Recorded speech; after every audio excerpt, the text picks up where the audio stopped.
반갑습니다 여러분. 게시탐정 장전도사입니다. 오늘은 제가 드리는 이야기들이 어느 것 하나 스페셜리틱하지 않은 게 어디 있겠습니까마는 오늘은 여러분들께 국내에 설치는 각종 이단들의 근본 역사에 대해서 집중적으로 한 편의 이야기로 들려드리는 시간을 갖겠습니다. 제목하여 하늘 아래 새거 없슈, 국내 이단사 집중 분석입니다. 지금으로부터 한 3년 전쯤에 개봉돼서 많은 사람들의 심금을 울린 영화가 있죠. 하정우, 조진웅, 김민희, 김태리 씨 주연의 아가씨라는 영화입니다. 제가 믿고 보는 박찬욱 감독의 작품이자 이 작품의 원작인 핑거 스미스를 제가 워낙 감명 깊게 봤거든요. 그래서 이제 동두천 문화극장에 걸렸다는 소식을 듣고 관람을 했습니다. 극 초반에 이 문서 위조 및 소매치기 사기꾼 양성기관 겸 버려진 아이 고아들을 데려다가 입양을 알선한다고 쓰고 애 없는 집에 팔아먹는다고 읽는 고영당이라는 곳에서 히데코 아가씨 재산 털어먹기 대작전에 착수하기 전 멤버들 앞에서 후지와라 백작이 브리핑을 하는 장면이 있습니다. 어느 여건에 대해서 이야기를 해보지요.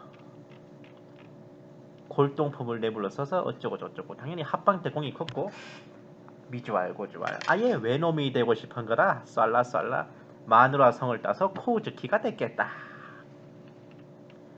코우즈키 놈은 책이란 골동품을 제 살처럼 아끼지만 몇 개는 팔아야 되지 않겠어? 만약에 판다면 가짜를 팔지. 코우즈키는 정교한 위본을 만들 전문가를 수소문합니다. 제놈처럼 가짜가 아니라 혼모노노 니폰진 시카모 키조쿠 나고야노 하쿠샤쿠 후지와라 사마다. 하다 저는 이거 어떻게 다 외우죠? 브리핑인지 지자랑인지 모르겠는데 이렇게 배경 설명을 한 후 본격적으로 히데코 아가씨가 가진 자기 전에 항상 생각나는 액수의 재산에 대해 설명해요. 그 수키를 이제 한여로 위장해서 아가씨 측근으로 들여보내요. 자신과 아가씨가 사랑에 빠지도록 유도하는 역할을 맡기고 그렇게 눈이 맞아 결혼까지 꼴이 나면 곧바로 재산을 휴킹, 아가씨는 정신병원에 집어넣겠다는 당찬 포부를 피력합니다. 영화 보신 분들 알겠지만 후지와라 백작은 이 브리핑에서부터 거짓말하고 있죠. 원래 계획은 수키를 히데코로 꾸며서 정신병원에 집어넣고 히데코와 백작 둘이서 도망치는 겁니다. 히데코 아가씨와 후지와라 백작은 이미 이 상황 전부터 아는 사이였어요. 후지와라 백작은 재산, 히데코는 삼촌 코우즈키로부터 도망치기 위해 각자의 이해 타산의 아다리가 맞아 둘이서 이미 합을 맞춘 상태입니다. 이런 후지와라 백작의 일장 연설을 들으며 수키는 속으로 코웃음을 치죠. 사기꾼이 사랑을 하나? 이러면서요. 근데 여기서 주목해야 될 점, 후지와라 백작이 사기를 치려는 이 코우즈키는 일본인이 아니면서 일본인 행세를 하기 위해 일본 여자와 결혼까지 하고 이름도 바꾸고 생활 양식도 모조리 일본식으로 갖춰놓은 그런 가짜 일본인입니다. 이게 입맛까지는 어떻게 못 바꿨나봐요. 저게 중간에 보면 냉면 먹는 장면이 나옵니다. 그런 일본인 흉내를 내는 가짜 일본인인 코우즈키를 비웃으며 제놈처럼 가짜가 아니라 혼모노노 니폰진 시카모 키조쿠 나고야라 하쿠샤쿠 후지와라 사마다 라고 자기를 소개하는 이 후지와라 백작은 과연 진짜 일본입니까? 어린 반포첨 소리야. 이 후지와라 백작은 코우즈키보다 더 한심한 가짜입니다. 그나마 코우즈키는 일본 입장에서 공로자예요. 몰락한 집안이지만 일본 귀족 가문의 그 딸과 결혼한 배경이라도 있습니다. 근데 이 고판도르 후지와라 백작은 머슴과 무당사에 태어난 자식으로 일본으로 건너가 미아리 텍사스나 자갈바당 같은 데서 이제 호객꾼 짓을 하다 대박 한탕을 위해 백작 행세를 하는 멀쩡한 사기꾼입니다. 같은 가짜 일본인이지만 코우즈키는 정말 일본인이 되고 싶어서 일본인 행세를 하는 거예요. 근데 이 후지와라 백작은 오로지 남을 등쳐먹고 발라먹을 셈으로 일본인 행세를 하는 정말 정상 참작의 여지가 없는 악질의 가짜죠. 우리 성도들은 우리의 죄를 사하시려 십자가에 못 박혀 죽으시고 사흘 만에 부활하신 하나님의 아들 주 예수 그리스도를 우리의 구주로 영접했습니다. 우리 자신이 아버지 하나님의 자녀가 되었음을 믿고 보혜사 성령 하나님이 우리 안에 임재하여 주관하여 주심을 믿으며 삼위일체 하나님과 그리고 성령의 감동으로 쓰여져 우리를 가르치시는 신구약 66권의 성경 말씀을 모든 것에 우선하여 이른바 신앙생활을 해나가죠. 자기 전에 항상 생각나는 액수의 막대한 재산을 가진 히데코 아가씨처럼 우리도 주님의 신부 아버지 하나님의 자녀 그리스도의 제자로서 영혼 구원과 성령과 복음이라는 무엇과도 바꿀 수 없는 귀중한 보물을 지니고 삽니다. 그러나 저 히데코 아가씨를 노리고 접근해서 온갖 사탕발림으로 꼬드겨 결혼한 뒤 재산을 빼앗고 정신병원에 집어넣어버릴 음모를 꾸미는 후지와라 백작이 있듯이 우리에게도 그러한 교묘한 말과 껍데기로 미혹하고 아버지께서 우리에게 주신 보물인 영혼 구원과 성령 복음을 빼앗아버린 후 마침내 우리를 정신병원 같은 지옥에 떨어지게 만들 음모를 꾸미는 이런 후지와라 백작들이 있습니다. 초대교회 때부터 교회와 성도들 노리며 군침을 흘리고 우는 사자처럼 두루다니며 삼킬자를 찾는 이단들입니다. 이단 문제는요. 1박 2일 정신처럼 나만 아니면 돼. 또는 우리 교회만 아니면 돼. 히스기야 정신처럼 주님의 말씀이 저서이다. 나만 아니면 돼요. 요땅으로 생각했다는 큰 코 다칩니다. 사도들이 막 교회를 세웠던 그 시절부터 이단이 존재했어요. 애초에 신학이란 것 자체가 이단을 대체하기 위해 만들어졌습니다. 로마서, 갈라디아서, 요한 1, 2, 3서 등 신약 성경의 많은 부분들이 이단 상담을 위한 겁니다. 도덕적인 죄보다 이단에 빠지는 죄가 더 무서운 죄악이에요. 3,000명으로 시작했던 유병헌의 구원파가 20만 이르렀습니다. 박옥수, 이요한 구원파를 합치면 한 40만 명 되겠죠? 2008년에 5만이 좀 넘었던 신천지가 20만 명을 돌파했습니다. 뭐 하나님의 교회인지 하나년의 교회인지 하는 이 장길자 패거리들도 20만을 찍었습니다.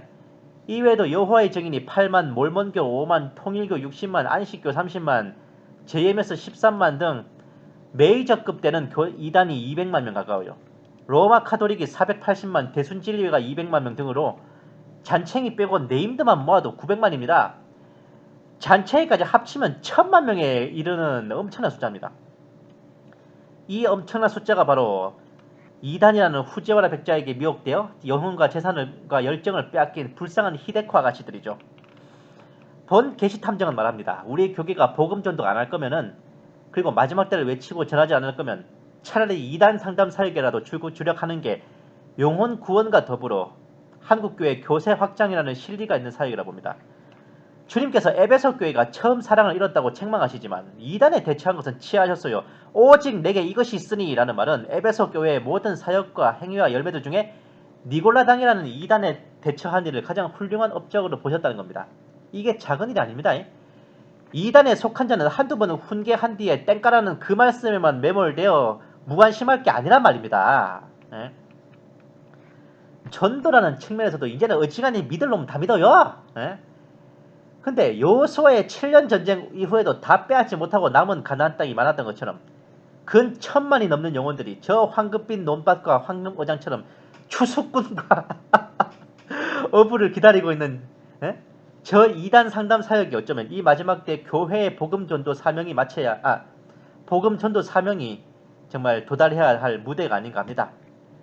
이단에 대해서 간략하게 설명드릴게요. 이단은 성경을 가르치고 예수님을 빙자하나 진짜가 아닌 가짜 기독교입니다. 복음을 가리고 복음을 혼미케 하고자 사탄이 만든 다른 복음이죠. 다른 복음, 다른 예수, 다른 영, 성경을 벗어난 다른 교훈입니다. 스스로 그리스도라 선지자라 하며 사람들을 멸망의 길로 인도하는 자들입니다. 이들은 율법주의로 복음의 한계를 넘어선 무리한 행위를 요구하며 신도들을 올가매고 신비주의로 교주를 신격합니다. 무법주의로 국가의 법과 질서에 어긋난 범죄 행위를 자행하죠.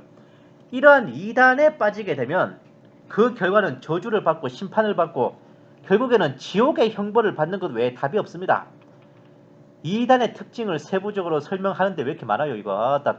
교주를 신격화하는 교리, 기사와 이적, 귀신 쫓는 역사. 이거 자기들끼리 짜고 치는 거야.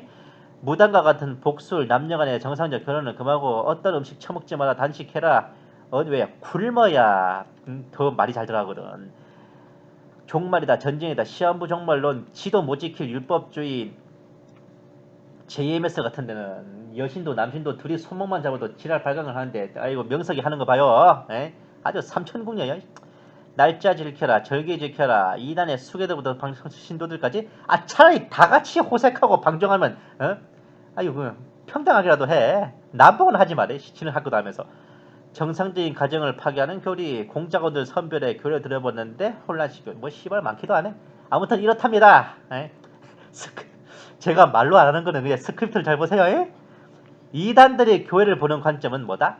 거의 이래요. 이단들은 교주와 본부가 있습니다. 교주의 영적, 육적인 지배를 받고 모든 지교회와 지부를 각자 독립된 개체가 아닌 동일한 한 교회로 간주합니다. 모든 본부와 지부, 본교회, 지교회, 신도들은 한 교주의 신도로 간주하죠. 일반 교회들이 정말 각 지역 교회는 각자 독립된 교회인 것처럼 그렇게 하질 않습니다. 이단들은. 본 탐정이 로마 가톨릭을 2단 중에 2단, 2교 중에 2교, 배도와 배교의 끝판대장을 칭하는 이유 중에 하나가 여기에 있습니다. 위의 사항들 잘 보시면 2단의 교회관은 로마 가톨릭의 그것을 그대로 뺏긴 겁니다. 이들은 뭐만 하면 다 세계선교, 지들 교회만 성령이 역사한다. 자기들한테만 구원이 있다. 모든 본교회, 지교회, 본부, 지부를 교주의 수족화, 모든 메시지는 교주의 가르침들만 통일하고 성경 해석도 교주의 해석에 맞추고 자기들만 땅에 참교회 주장하고 자기 외에 다른 기성교회는 타락했다고 뭐 씨발 많기도 하네. 아무튼 이렇답니다. 예. 요런 소리 씨불 닦은 놈들 있으면 너 이단 하시면 돼요. 아시겠죠? 이단들이 교회를 보는 관점이 그런데 과연 성경은 똑바로 볼까? 개뿔. 이단들은 성경의 완전 영감을 부인하고 자기들한테 도움이 되는 것만 톡톡 잘라서 인용해요. 성경의 무오류성을 부인하고 그걸 서포트한답시고 자기들의 경전을 따로 가지고 있습니다. 그리고 그 성경 해석의 권한은 교주에게만 있다 그러죠. 자, 또 하나 힌트 드릴게요. 교회든 교회를 가장한 종교 집단이든 성경 외에 뭔가 다른 교리서가 있다면 너이단 아시겠어요? 직통 계시책, 교주의 저서, 신앙서적, 참고서적 할 거 없습니다. 그 집단에서 성경 그 이상의 권위를 갖는 서적이 있다면 너이단 유죄 추정의 원칙입니다. 왜 신앙서적이든 참고서적이든 이런 말 쓰냐면은 구책이 왜 성경 이상의 권위가 있어요? 이렇게 의문을 품으면 그쪽에서는 이것은 그냥 신앙서적이고 참고서적이에요 라고 둘러대기 때문에 그래요. 성경뿐만 아닙니다. 계시에 대해서도 이단들은 자기들 나름대로의 기조가 있습니다. 구약 39, 신약 17구약 39 이런 정경 66권 성경으로 마무리된 계시의 종교성을 부인하고 새로운 계시와 직통 계시를 주장하며 시대별로 계시의 방식이 다르다느니 하며 초대교회 시절 사도 감투가 지금까지도 넘겨받아 존재한다고 합니다. 그렇게 이 시대에 사도직을 계승받은 새로운 사도를 통상 자신들의 교주라고 하죠. 엄밀히 따지면 였다고 생각해서 신사도 운동이 나온 거예요. 이단들이 왜 성경을 안 보고 직통계시에 푹 빠져 있는지 아시겠죠? 제가 아무리 생각해도 옛날 빨갱이 왕초 양성기관이던 국제 레닌 학교나 모스크바 동방노동자 공산대학처럼 이단들도 이 수괴들 교주들을 한데 모아 전문적으로 교육시켜 양성하는 기관이 있는 것 같아 열 때가 있는데 어느 이단이나 할 것 없이 새신자든 미혹된 기존 교인에게든 공통적으로 핏대를 세워가며 세뇌시키는 교리가 있더란 말입니다. 거의 비슷해요. 또 줄줄이 보면은. 자 봅시다.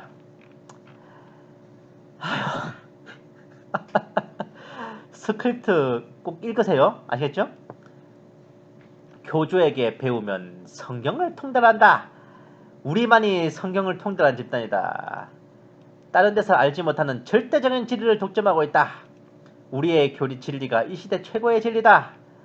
와, 지들끼리 그렇게 자화자찬만 하는 건 다행인데 자 기성교회에다가 갑자기 지랄을 합니다. 기성교회 목회자들은 성경을 알지 못한다. 말씀을 전하지 못하는 목사들은 개다. 말씀을 알지 못하는 기성교회는 다 멸망한다. 기성교회는 말씀에 맞지 않는 잘못된 신앙을 하고 있다. 우리만이 성경에 맞는 신앙을 하고 있다. 기성교회는 완전히 썩었고 타락했다. 최종 결론, 우리들의 집단은 깨끗한 집단. 이렇게 세뇌를 시키니까 기존 교회에 의구심을 가지고 있던 교인들이 이단에 빠지죠. 그리고 이단에 빠진 사람들이 다시 돌아오는 게 힘든 겁니다. 자, 오늘 작품은 제가 그냥 뭐 연구하고 지어낸 게 아니에요. 이제 이단에 대해 연구하신 많은 공로자들의 성과가 있었습니다. 그리고 학교에서 전문적으로 가르치는 것들을 제가 이제 알기 쉽게 설명드리는 겁니다. 이거 어디서 본 것 같은데 뺏긴 거 아니야? 뺏긴 거 맞아요. 예. 이미 저 말고도 많은 이단 연구가들이 계세요. 그분들이 가르치시는 것들을 제가 좀 참고를 많이 했습니다. 이단을 감별하는 대표적인 기준이 하나는 삼위일체 하나님을 인정하는가입니다. 이 상식으로 조금 아실 텐데 이제 서기 325년 니케아 공회에서 예수 그리스도는 하나님이 아닌 피조물에 불과하다는 주장을 했던 아리우스, 물론 그 말 내뱉고 이단으로 찍혀서 쫓겨났어요. 예나 지금이나 이단들의 중대한 특성 중 하나는 삼위일체 하나님을 인정하지 않습니다. 하나님은 셋도 아닌 둘도 아닌 오직 딱 한 분이라는 극단적 유일신 사상인 이른바 양태론이라는 게 있어요. 근데 이거는 좀 정상적인 교역자들과 성도들도 굉장히 헷갈려합니다. 일종의 난제, 성경의 난제입니다. 이 양태론이. 서기 217년, 220년경 활동한 사벨리우스인지 시벨리우스인지 하여튼 요 새끼가 말한 건데, 하나님의 신격은 단일체이나 작용하는 폼이 세 가지로 쪼개진다, 이런 소리입니다. 창조하실 때는 성부, 구속하실 때는 성자, 성도들을 성화시킬 때는 성령. 하나님은 절대 한 분이시지만 포지션이 세 가지라는 겁니다. 요거를 쉽게 설명한다고 예화 드는 게, 한 사람인데 집에서는 아버지, 학교에서는 선생님, 교회에서는 장로님. 나무는 하나인데 어떤 부분은 뿌리, 어떤 부분은 줄기, 어떤 부분은 잎이다. 한 가지 물질인데 액체로 있으면 물, 고체로 있으면 얼음, 기체로 있으면 수증기. 어디서 많이 들어봤죠? 예? 하지만 삼위일체는 머리 셋 달린 삼두 괴물이 아닙니다. 몸통 하나에 세 가지 다중인격이 있거나 하나의 본체의 작용이 세 개가 아니라 명백하게 세 분 독자적인 하나님이세요. 이거는 삼신론하고도 좀 다른 겁니다. 하늘에서 증거하신 이가 세 분이 있으니 아버지와 아들과 성령이시라, 세 분은 하나이시라 하신 말씀 이상도 이하도 아닙니다. 하나님은 창조하실 적에 우리라 하셨어. 바벨탑 사건 때도 우리라 하셨고, 예수님께서도 천지 창조 때 독립된 개체로서 말씀이 하나님과 함께 계셨으니 그러셨습니다. 아버지 안에 계신 독생하신 하나님이신, 겟세마네 동산에서 예수님이 하나님께 기도하셨어요. 십자가에서 운명하실 적에 엘리 엘리 라마 사박다니 하시며 하나님께 왜 나를 버리시냐 줄교하시는데, 양태론 해석대로면 거울 보고 독백했어? 혼자 모노드라마 찍은 겁니까? 인자를 거스르면 사하심을 받되 성령을 거스르봐 넌 뒤진다 하시는 말씀에서도 인자와 성령을 독자적인 개체로 구분하고 있습니다. 하나님이 시대 성부, 성자, 성령, 하나님 세 분이 계시고 세 분은 하나된 하나님이시라는 삼위일체는 인간의 머가리로는 완벽하게 이해가 안 된다는 게 정답입니다. 이해가 안 되면 이해하지 말고 그냥 외우세요. 예? 하나님은 성부, 성자, 성령의 삼위일체 하나님이라고 그냥 알아두세요. 알아두시라고 그냥. 그게 다 이해되면 나가 하나님이게? 예? 하나님이 역사하시는데 우리에게 모든 것을 다 납득시키고 이해시키고 하셔야 될 이유는 없습니다. 예? 하나님이 그렇다 하시면 세상 없어도 그런 겁니다. 예? 근데 이게 단순히 잘 이해가 안 되고 잘 몰라서 삼위일체에 대해 갸우뚱하는 것이라면 그나마 이해는 되는데, 이단들이 삼위일체 하나님을 부정하는 건 사실 몰라서 그런 게 아니라 그럴 만한 이유가 있습니다. 삼위일체를 부정한다는 건요, 하나님은 믿으면서 예수님을 인정하지 않거나 성령님을 인정하지 않는 것인데, 이럴 경우 예수님 또는 성령님이 이제나 저제나 동일하신 하나님이시라는 그 공식에 균열을 가할 수 있어요. 동일하신 하나님은 오로지 성부 하나님뿐, 성자와 성령은 시대에 따라 그때그때 바뀔 수 있다. 요 논리로 이어집니다. 그때그때 달라요. 뭐 이런 거. 그러니 그 틈새 시장 블루오션을 노려서 이단의 수괴인 교주 자신을 재림 예수 또는 여자 성령 등으로 신격화할 수 있는 것입니다. 저도 아는 사람인데 옛날에 마라나타 부흥선교회라고 하는 선교단체 총무를 지냈던 분이 갑자기 이제 호주 여행 갔다 오시더만 여자 성령님으로 진급하신 적이 있어요. 지금도 제주도에서 열심히 여자 성령, 여자 하나님으로 활동하고 계십니다. 에이.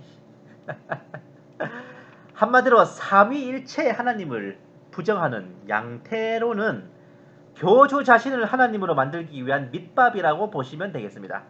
이렇게 양태론으로 삼위일체를 부정하고 나면 슬슬 교주가 본색을 드러내어 하나님으로 진급하기 위한 본격적 작업에 들어갑니다. 본 계시탐정이 지금부터 천천히 설명드릴게. 그렇게 밑밥을 깔아둔 후 교주들은 초림 때 예수님은 예수님의 육신에 하나님의 영이 임한 것이라고다가 가르칩니다.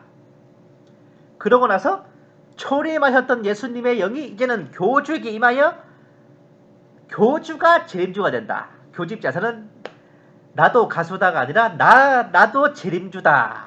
나도 예수다. 이렇게 가르치죠. 근데 대뜸 이런 소리 하면 아무리 그래도 신도들도 뇌라는 게 있는데 믿겠어요?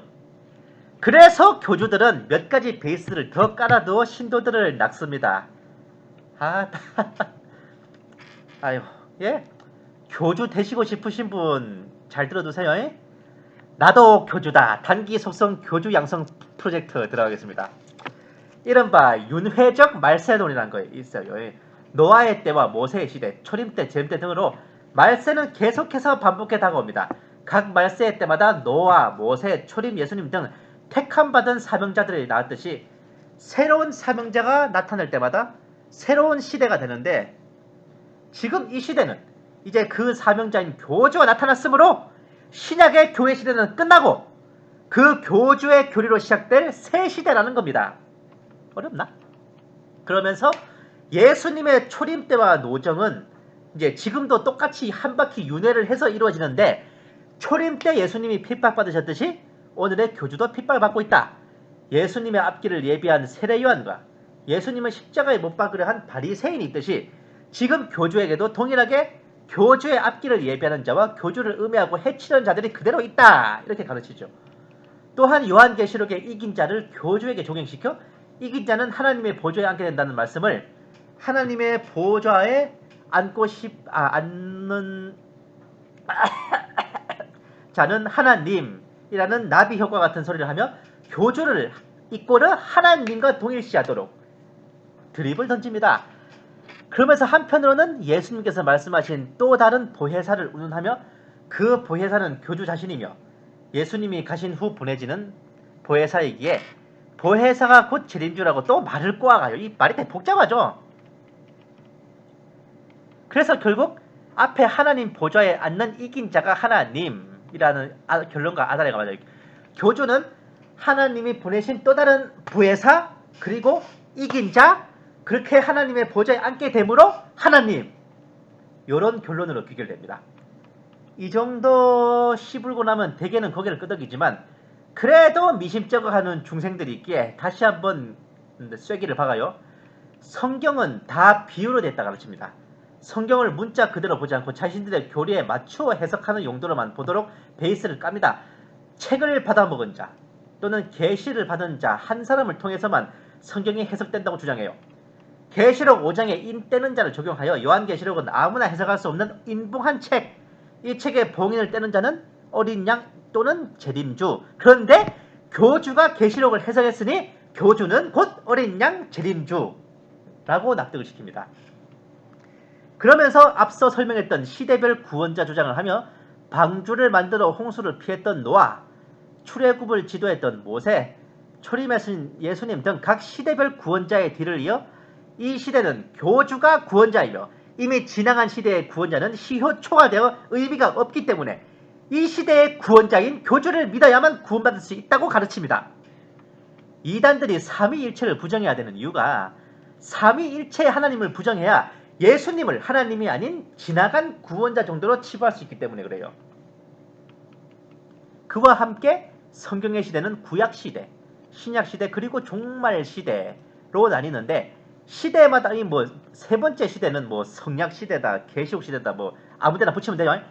시대마다 구원의 방법과 복음이 다르다. 이 시대는 신약에 이은 종말시대로서 내가 가르치는 교리를 받아야 구원받는다고 주장합니다. 그러면 이제 앞서 가르쳤던 드립과 각이 딱딱딱 맞아 들어가 뭔가 그럴싸하게 납득이 돼요. 뭔가 좀 미심쩍은 게 있어도 기승전결의 구조에 딱 맞기 때문에 결국 미혹되는 겁니다. 이쯤 되면 이제 이단에 빠진 신도들은 열중 9반이 될지어다 믿습니다 하며 교주를 숭배하기 시작하는데, 그 중에 최후의 반이 그래도 그렇지, 성경이 죄다 이스라엘 얘긴데 왜 재림주는 한국에서 나와요? 라고 태클 겁니다. 그러면 이제 기다렸다는 듯이 교주는 성경에 명시된 동방에 대해 신령과 진정을 다해 설명하기 시작합니다. 자, 쭉 보겠습니다. 이사야 41년, 동방에서 의로 불려진 사람, 동방에서 덕소리를 부르며 모량을 이룬 사람. 아따, 이단 접착이 제대로 꽂혀요. 동방에서 여호와를 영화롭게 하며 계시록 7장 해돋는 데로부터 올라오는 이사야 선지자가 천당에서 뒷목 잡습니다. 어미 세상님 나 괜히 동방소리 해가지고 막 이럴 것 같아요. 이제 천당에서 이불킥 하고 있을 것 같아요. 네? 자, 이러면 이제 동방 또는 해돋는 것을 모조리 꼬레아로 해석을 해서 동방에서 나타날 의인, 동방의 독수리, 동방에서 나타난 모략을 내려올 사람, 해돋는 데로부터 올라오는 천사 등등을 모조리 그가 나로다. 또는 설마 이게 다 교주님이세요? 하면 네가 말하였도다. 이 지랄하기 강합니다. 이럴 때 딱 써먹기 좋은 구절이 있으니 그날의 생수가 예루살렘에서 솟아나 절반은 동해로 절반은 서해로 흐를 것이라. 여름에도 겨울에도 그러하리라. 스가랴 14장 8절 말씀. 봐라, 동해와 서해가 있고 봄, 여름, 가을, 겨울 사계절이 뚜렷한 나라가 우리나라 밖에 더 있으랴. 이스라엘이 그 중동 건조한 땅인데 여름과 겨울이 어디 있음. 이스라엘에 언제 동해와 서해가 있음. 그러니 여기 예루살렘은 영적인 의미이고 육적인 이스라엘이 아닌 영적인 이스라엘, 즉 한국을 의미하는 것이다 라는 초필살기를 구사합니다. 아까 스가랴 선지자가 기절초포한 건데. 한국에서 나타난 예수의 영을 가진 재림주는 바로 이렇게 나타납니다. 완성! 미션 클리어! 교주되고 싶으신 분들은 본 게시탐정의 이야기를 악용하세요. 해보기만 해봐. 시작. 앞서 성경 외에 교리서가 있다면 이단성 100%, 예수님 이상의 권위를 가진 특정 목회자가 있다면 이단성 100%, 특히 스스로를 동방의 의인, 동방의 떡소리, 동방에서 나타나 모략을 이룰 자, 동방불패야, 이건 아닌가, 어쩌고 한다면 너 이단 하십시오. 동방의 독수리 박무수 목사 유명하죠. 이건 다음 시간에 내가 방송할 텐데, 안상홍은 좀 억울한 사람이고, 정명석도 동방의 독수리를 본따서 뭐 족구할 때 슛 넣을 때마다 덕소리 한다는데 지랄하고 완전. 참으로 실소, 비소, 고소, 냉소, 조소를 머금고 구차한 설명을 드리면 이 동방이 과연 짱깨 한국일까? 하기사 그 동방 번개인지 뭐 번개탄인지 거기도 동방에서 일어날 재임주가 나다라고 뭐 그런다는데요. 동방이 정말 그런 극동지방을 의미하는 것으로 추정되는 용법은 제가 알기로 딱 2번 혹은 1번. 예수님을 뵈러 온 동방박사들과 아바겟돈 전쟁을 치르러 오는 동방의 왕들 요 2번뿐이에요. 뭐 동방박사도 뭐 페르시아, 메소포타미아, 바벨론 지방이라는 설이 있지만 제가 알기로는 제가 성경에서 가르쳐주지 않는 127가지 이야기인가, 제가 그 책에서 봤을 때 중국 한나라 효명 황제 때 이 이제 중국 천문학자 유향과 2 제자가 그 왕의 별을 따라 2년 동안 여행을 가서 이제 어린 왕을 만나 뵙고 황금과 유향과 몰약을 예물로 바치고 돌아온 기록이 있대요. 중국 그 천문학사에. 그래서 이 동방박사가 중국 한나라의 천문학자가 아닌가, 그렇게 그런 설이 있다더라고요.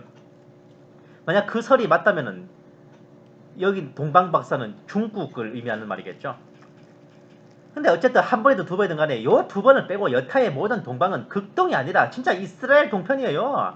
아랍 지방과 팔레스타인 동남부에 펼쳐진 아라비아 일부 지역, 지금 바빌론, 이라크 영토에 해당하는데, 자, 쭉 봅시다. 창세기부터 쭉 나와요.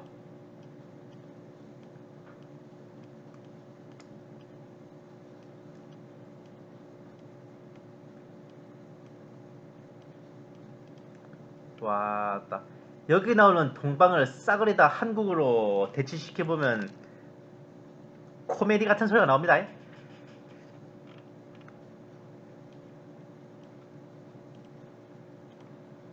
바벨탑은 한국에 세웠어. 히브리 출애굽하던 히브리 백성들이 한국에 진쳤어. 여호수아가 한국을 점령했어요. 한국의 경계는 압록강과 두만강이 아니라 요단강이에요. 욥은 한국 사람이야. 스바 사람, 갈대아 사람이 한국까지 쳐들어가 욥을 삥 뜯었어요. 한국 풍속은 매우 사악한 풍속이죠. 짜잔. 만약에 이 설이 환단고기를 신봉하는 환빠들한테 채택된다면, 보아라, 위대한 환국의 영토가 중동 이스라엘까지 뻗어있어 그들과 치열한 각축을 벌였구나. 성경에 기록되어 있는 사실이었구나. 역시 우리 민족의 영토는 실로 거대했구나. 기존의 역사책들은 죄다 조작된 가짜야. 역시 성경이 진실을 말해주는구나 라는, 참 기분은 좋지만 쥐약 처먹고 물 안 먹은 소리를 할 수 있습니다. 오미 써놓고 나니까 진짜 그럴듯하다. 구약에 명시된 동방은 한국 아닙니다. 예. 성경이 말하는 동방에서 불러낸 사람, 동방의 의인은 누구냐? 페르시아 왕 고레스입니다. 고레스를 향해 이제 하나님의 목자, 기쁨을 성취할 자, 하나님의 기름 받은 자, 지명하여 부른 자, 뭐 앞에 언급된 동방의 모시기는 전부 페르시아 왕 고레스를 뜻하죠. 아니 앞에서 실컷 이러이러한 사람이 나올 것이다라고 설명을 해놓고 마지막에 이름을 거론하면서 이 사람이 다 했으면 당연히 그 사람이지. 예? 그래도 최소한 고레스가 아니라 뭐 다른 누가도 한국인은 아닐걸요. 예?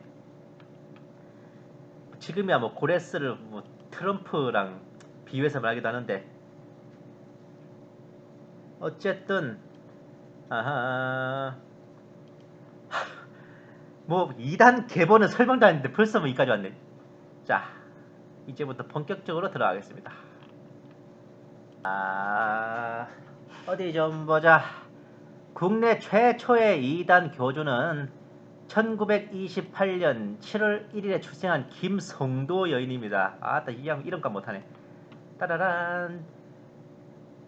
정신병 때문에 고생하다가 교회 가면 낫는다 라는 말을 듣고 왔다 진짜로 치유됐네. 이 한국 초대교회의 놀라운 영성과 기적의 현장이에요. 교회 가면 네 병 나을 거야 라고 자신있게 전할 수 있는 믿음과 진짜로 교회에 가서 병고침을 받은 능력, 내가 교회 가면 병이 나을 거야 라고 믿었던 그 믿음, 지금 우리 교계가 정말 본받아야 돼요. 근데 이 사람 둘째 아들 정석천 씨는 통일교 신자가 됐다고. 예병 아들 잡아놨네. 33살 때 교회가 아니 자기 병을 고쳤는데 둘째 아들이 병들 이 병도 기도해서 고쳤대요. 이렇게 신앙생활을 쭉 했는데 이 김여사가 이제 37살 때 3.1운동 나라의 독립을 위해 기도하라는 계시를 받아봅니다. 1922년에 기도하던 중 신비체험 이제 병을 신유은사가 보여요. 그리고 나서 김여사를 새주님이라 불렀습니다. 왔다 12제자 보좌 구성했어요. 새주님 이름으로 신도들이 외치는 구호는 역사 역사 새주님 역사. 진주문에 들어가서 새주님 만나자. 기도가 끝나면 김여사는 성신을 뿌려줄 테니 입 쫙 벌려라 하면 입에다 뿌려주는 냉수를 받아먹느라 난장판을 보대. 에라이. 로마 카톨릭의 봉성체와 일맥상통합니다. 생수 팔아먹는 이단도 있죠. 와 역시 하늘 아래 새건 없습니다. 이 짓을 언제 했냐? 1922년부터 했습니다. OCN 드라마 구해조에 나오는 새하늘님과 구원성수, 이것의 기원은 바로 100년 전 김성도 여인이었습니다. 이렇게 세주파가 출범했다가 1932년에 이용도, 백남주, 이호빈 이런 신비주의자들과 접촉해서 원산의 한준명이 만든 예수교에 합류합니다. 그러다가 이제 김백문, 김남조 같은 사람들이 세주파에 합류를 했고 35년 10월에 세주파는 조선 총독부의 정식 허가까지 받았어요. 성주교란 이름으로요. 이때 성주교 창립 예배의 사회를 맡은 사람 김백문 기억해 두십시오. 이 김여사의 이 성주교는 규모는 뭐 잔챙이었는데 일본이 망하고 해방되어 복을 받는다는 참으로 아름다운 직통계시를 전도하다가 일본 고등계 형사들한테 적발돼서 1943년 오직에 일본 경찰이 끌려가서 주리를 틀린 뒤에 김여사 사망. 이렇게 끝납니다. 근데 이제 성주교의 열성 신도인 허호빈 씨가 새벽 기도하다가 그놈은 계시를 받았어. 갑자기 아랫배에서 움직임을 더니 어머니란 소리가 들려왔어. 여기에 나는 주님의 어머니다. 주님이 내 몸에 임하여 역사하신다. 그래서 이 성주교 잔당들이 모여가지고 허여사 밑에 모여가지고 하루에 3개의 사과를 먹고 40일 기도. 와우. 미쳤죠. 주님이 뱃속에 들어갔다고. 복중교인데 이들은 1946년 6월 2일에 국내 최초의 시한부 종말론을 선포했습니다. 근데 하필이면 이 인간들이 활동하던 게 북한이었어. 바로 공산당 당국에 끌려가서 다 뒤졌어요. 아따 빨갱이로 이단 잡기 이 제의 끝내줍니다.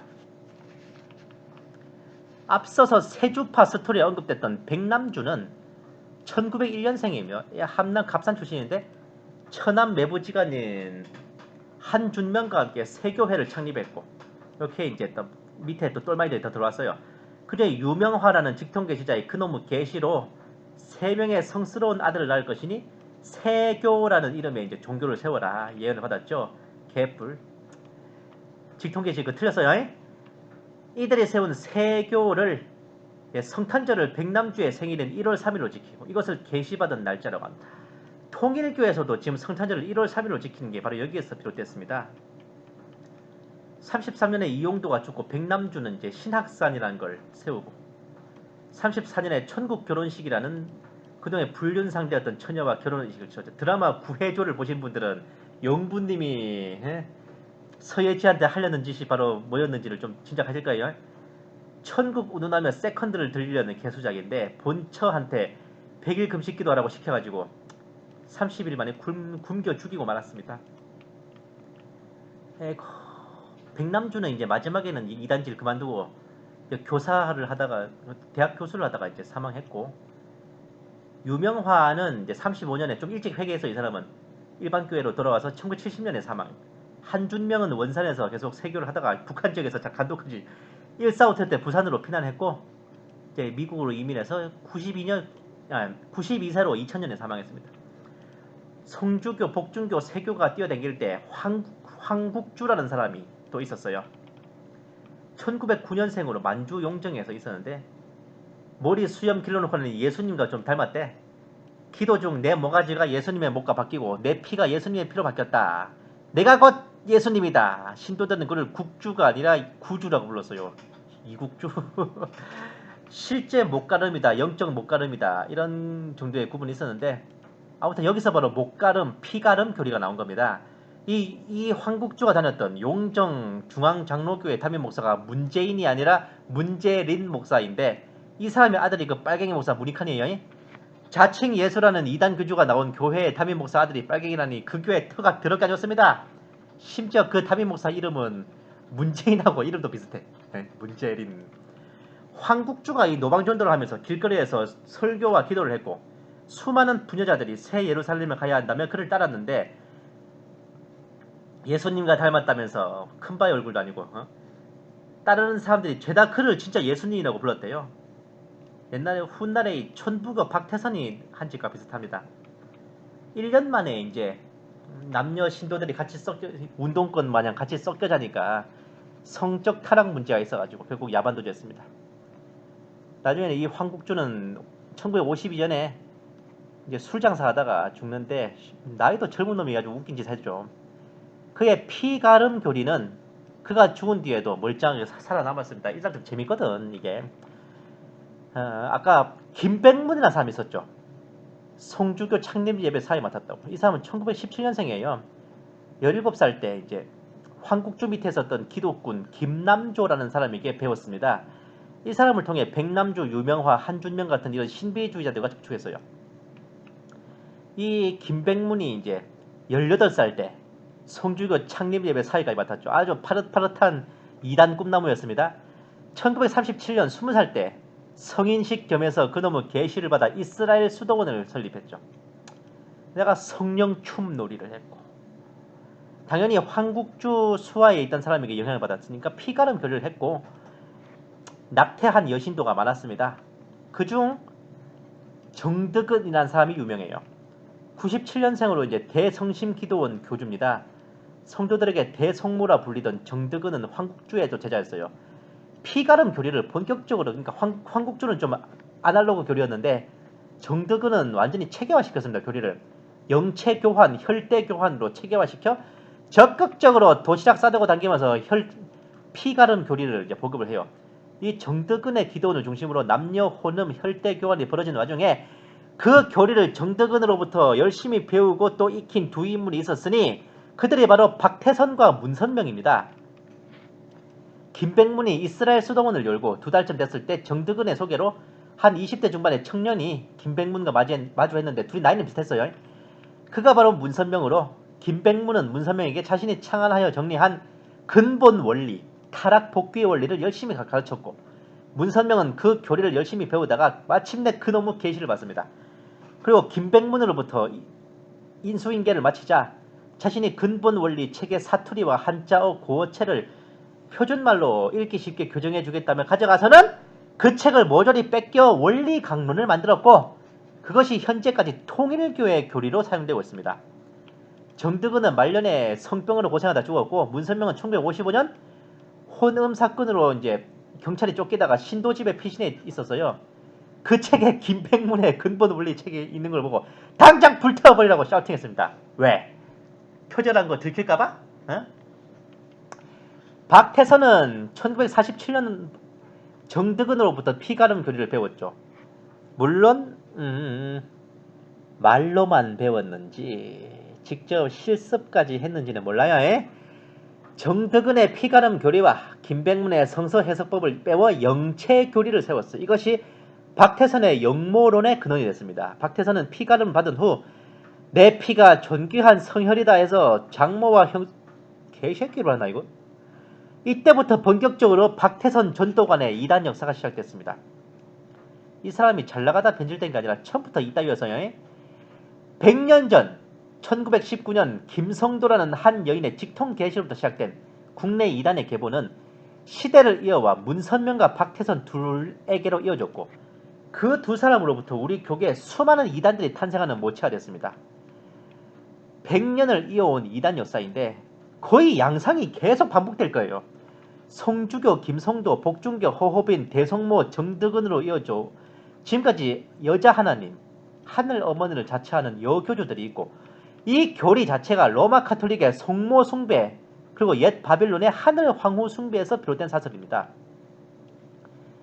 그리고 많은 교주들 정도가 아니라 거의 모든 교주들이 신비 체험을 계시로 이해하고 주장하며 계시를 받으면 교주로 등극하고 자신을 신격화해 음행과 금품을 극도로 밝히고 잘못된 성경 해석으로 자신들의 사설을 교리화하고 성경에 근거하지 않고 현상적 체험을 바탕으로 하며 자신이 체험한 계시를 정당화하기 위해 성경을 이용하면서 성경을 문자로 보지 않고 비유로 푸는 영적 해석을 일삼고 기존의 크리스천들을 미혹하고 있습니다. 뭐 씨발 많기도 하네. 오늘 본 탐정이 여러분들을 지루하게 들었지만 신앙생활을 하면서 꼭 한 번쯤은 듣거나 읽어보셔야 할 내용들이며 우리가 역사를 배우는 이유인 전에 무슨 일이 있었는지 알아야 지금 이런 일이 왜 일어난지를 알 수 있고 나아가 앞으로 어떻게 해야 하는지 알 수 있는 것처럼 이전에 있었던 이단의 역사를 알고 현재 일어나는 이단의 양상을 알아야 앞으로 이단에 대해 어떻게 대처할지를 생각할 수 있기에 여러분들께 삼가 숙독 제가 이 스크립트 블로그에다 올려드릴게요. 그리고 이 방송도 한번 정말 깊이 들어보시기를 청하는 바입니다. 그리고 이거 교회든 어디든 2단 상담사 한번 초빙해서 강연 들으면 강의로 50만짜리 하니까 지금 이 방송 들으신 거 여러분 50만원 아끼시는 거예요. 이 방송 이후로도 계속 2단 상담소 시리즈가 한 20부작 넘게 진행될 건데 아마 있자 한 강의당 50만원이라 그러면 이 20강이라 쳐도 여러분 1000만원 아끼시는 거라니까. 다 피가 되고 살이 되는 소리입니다. 그리고 오늘 참 뜻하지 않게 나도 교주다 단기 속성 교주 양성 프로젝트 매우 짧은 시간에 교주가 되는 속성 코스에 대해서도 강의해드렸는데 악용만 해봐 진짜. 교주가 되는 방법을 안다는 거는 그 교주를 분별할 줄도 안다는 거예요. 혹여 허튼 생각할 생각 마십시오. 이 계시 탐정이 눈에 시퍼렇게 뜨고 있단 말입니다.